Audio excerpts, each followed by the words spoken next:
नमस्कार दोस्तों, आज मैं फिर एक मोटिवेशनल स्टोरी लेकर आई हूँ। चलिए देखते हैं। मिट्टी के नीचे दबा एक बीज अपने खोल में आराम से सो रहा था। उसने के बाकी साथी भी अपने खोल में सिमटे हुए पड़े थे। तभी अचानक एक दिन बरसात हुई, जिससे मिट्टी के ऊपर कुछ पानी इकट्ठा हो गया और सारे बीज भीगकर सड़ने लगे। वह बीज भी तरबतर होकर सड़ने लगा। बीज ने सोचा, इस तरह तो मैं एक बीज के रूप में ही मर जाऊंगा। मेरी हालत भी मेरे दोस्तों की तरह ही हो जाएगी, जो अब ख़त्म हो चुके हैं। मुझे ऐसा करना चाहिए कि मैं अमर हो जाऊं।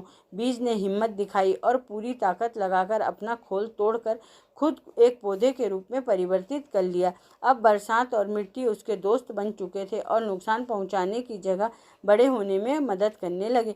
धीरे धीरे वह बड़ा होने लगा। एक दिन वह स्थिति आई जब वह इतना बड़ा हो गया कि अब और नहीं बढ़ सकता था। उसके मन ही मन सोचा, इस तरह खड़े खड़े एक दिन में मर जाऊंगा, पर मुझे अमर होना है। और ये सोचकर उसने खुद को एक नन्ही कली में परिवर्तित कर लिया। कली बसंत में खिलने लगी। उसकी खुशबू दूर दूर तक फैल गई, जिससे आकर्षित होकर भंवरे वहां मंडराने लगे।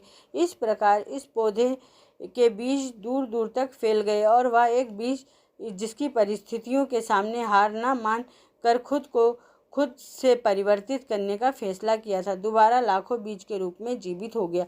परिवर्तन एक घटना की तरह नहीं, बल्कि इस प्रक्रिया की तरह देखना चाहिए।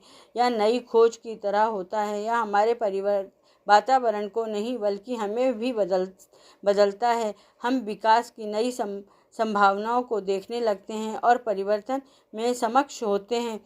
यह हमें मिटाने की जगह मजबूत बनाता है और हम गतिशील हो जाते हैं। इस कहानी से हमें यह सीख मिलती है कि बीज के रूप में एक व्यक्ति की जीवनी रूपरेखा प्रस्तुत करती है, जो परिस्थितियों के साथ संघर्ष करते हुए अपने आप को परिवर्तित करता है और अंत में सफलता प्राप्त करता है। यह प्रेरणादायक कहानी हमें बताती है कि हमारी स्थितियां हमें बदलने के लिए मजबूर नहीं करती, बल्कि हमारे निर्धारित क्रियाओं और सोच के मध्य से हमें सक्षम बनाती है। अगर यह कहानी आपको अच्छी लगी हो तो मेरे चैनल को सब्सक्राइब करिए, लाइक करिए, कमेंट्स करिए। धन्यवाद।